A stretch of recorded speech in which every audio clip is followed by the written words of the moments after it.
O Senhor dos Anéis, Os Anéis de Poder, episódio 8, o último episódio da temporada, é melhor do que eu esperava, cara. Mesmo que ele ainda herde alguns probleminhas que vem prejudicando essa primeira temporada, né? Mas vamos começar pelos pontos positivos, porque, sei lá, tô de bom humor hoje. Primeiro que meu grande medo com esse episódio é que ele fosse meio apressado, né? Eles vieram cozinhando várias tramas de um jeito bem lento ao longo da temporada, e aí eu achei que tava deixando muita coisa pra ser resolvida nesse último episódio. Principalmente as questões de quem é o estranho, quem é o Sauron, né? E quando que eles vão forjar esses anéis que dão um nome pra série. E na real, assim, de fato o episódio é apressado, mas para uma série que vinha num ritmo tão lento, o apressado de Anéis de Poder é bom, cara. É o ritmo certo. Você sente que as tramas finalmente estão andando de um jeito mais dinâmico e a gente tá tendo as respostas que a gente tá há tanto tempo esperando. Mas como que isso é feito? Eu acho que, pelo menos assim, no núcleo da Nori e do estranho, você tem ali um clímax que é bacana. Visualmente ele é muito impactante, dá pra ver que eles guardaram muito dinheiro aí pra esse último episódio. A cena do combate entre os pés peludos, o estranho e os servidores do Sauron ali, apesar de contar com alguns clichêzinhos, né, algumas conveniências de roteiro, mas ela funciona, ela é bem filmada, ela tem um senso de, sei lá, escala dos poderes, né, quando ele começa a ativar os elementos e começa a ventar, ou começa a subir o fogo, ou mesmo quando ele retrai o fogo depois, visualmente é muito impactante. Em termos de história, eu acho que não é nada muito inesperado, sabe, tipo, e realmente os servidores do Sauron não foram personagens bem desenvolvidos assim, mas eles estão ali servindo o seu propósito, então eu acho que pelo menos no nível de entretenimento, é o que eu falei, né, assim, o episódio 6 até agora era o melhor episódio pra mim, porque apesar de todos os problemas da série, ele entregava uma batalha e deixava a gente querendo ver o que ia acontecer. Eu acho que a mesma coisa acontece aqui nesse final também. Principalmente com a resposta sobre quem é o estranho, né? O episódio começa chamando ele de Sauron.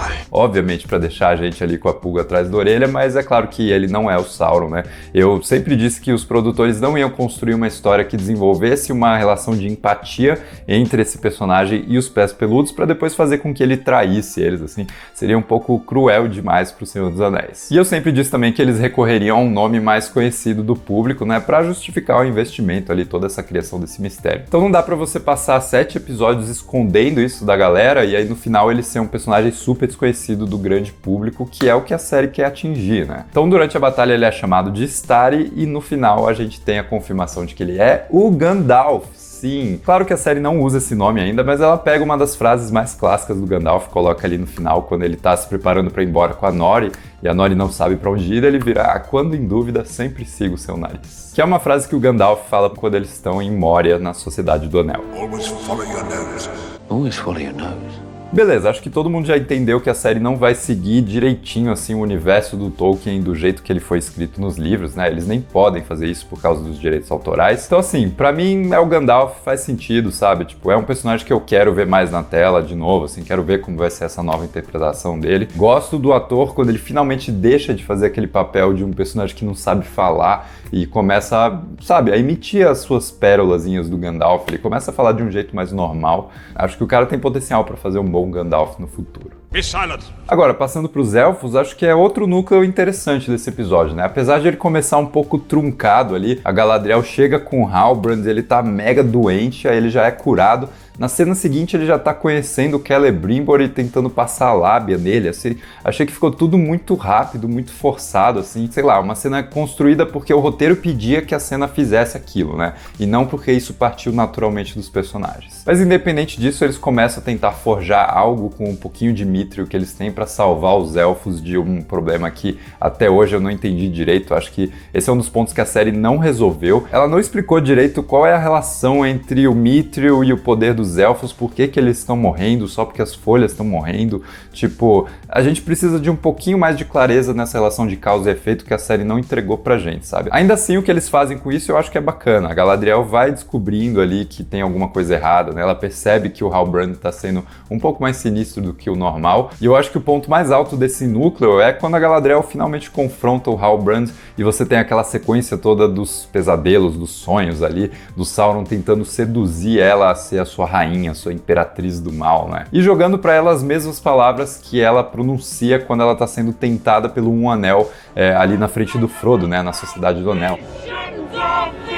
E um detalhe estético legal é quando a câmera gira e você vê o reflexo dos dois, um do lado do outro, e tá a Galadriel de um lado e o Sauron com a sua armadura ali na água. Achei que foi uma representação visual bacana. Mas beleza, ela consegue resistir, o Halbrand vai embora, porque agora que a máscara caiu ele não pode ficar lá, e ela volta ali pro Celebrimbor e eles decidem forjar não 2 anéis, mas 3 anéis, né? Foi apressado? Foi, cara. Isso podia ter sido desenvolvido um pouco melhor ao longo da temporada, mas assim, cara, esse episódio mostra o que deveria ser o ritmo de um episódio de Anéis de Poder. Porque aqui você tem uma história que passa por vários pontos ali e chega numa resolução, de certa forma, né? Você entrega algo no final do episódio e não simplesmente fica esticando essa história para resolver no final da temporada, né? Uma das coisas que ficou clara desde o início é que ela está sendo conduzida por showrunners, né? Produtores muito inexperientes. E você sente isso, você sente que eles estão pegando a mão ali, e aí quando eles não sabem como resolver uma coisa, eles puxam soluções que são clichê, que já são conhecidas, que são fáceis, assim.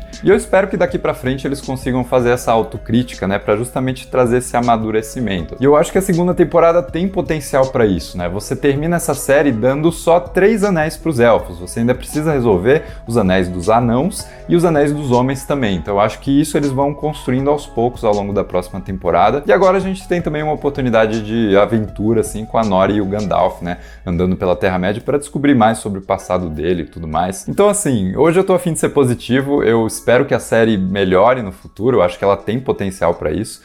Várias séries que eu amo não têm primeiras temporadas impecáveis, mas depois elas vão amadurecendo e vão se tornando muito melhores, e hoje são algumas das minhas favoritas. E nos Anéis de Poder, que eles realmente entendam como trabalhar melhor os elementos dessa série que definitivamente não funcionaram, né? Acho que ainda falta resolver melhor a relação entre o Arondir e a Bronwyn, que são personagens legais, mas que ainda não se encontraram, não encontraram o tom certo de desenvolver essa relação. Que eles possam melhorar o núcleo de Númenor, que realmente foi um dos pontos mais fracos dessa temporada, e é um ponto que depende muito de uma trama política bem desenvolvida, cara. E tramas políticas que não são bem executadas numa série desse tipo são muito chatas. E que os anãos continuem sendo maravilhosos como sempre, né? Agora que eles passaram por cima dessa questão de ter que ajudar ou não os elfos, que o núcleo também encontre um pouco mais de propósito, porque eu também acho que é um núcleo que passa a temporada inteira num conflito ali que depois ele simplesmente é deixado de lado em favor de uma outra solução para os elfos, né? Eu ainda não me recuperei do teaserzinho do Balrog, que eu achei que foi um jeito bem canalha de chamar a nossa atenção, sabe? Tipo, ei, tem um Balrog aqui.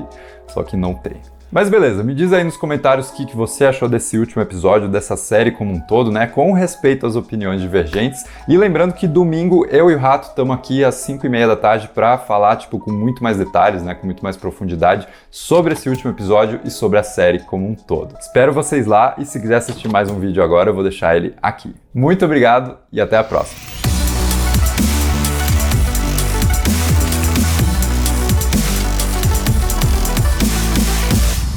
Último comentário, a musiquinha que fecha os créditos parece bastante com a música do Gollum, né, nas Duas Torres, cara. Gostei. No geral, a trilha sonora dessa série eu achei muito boa.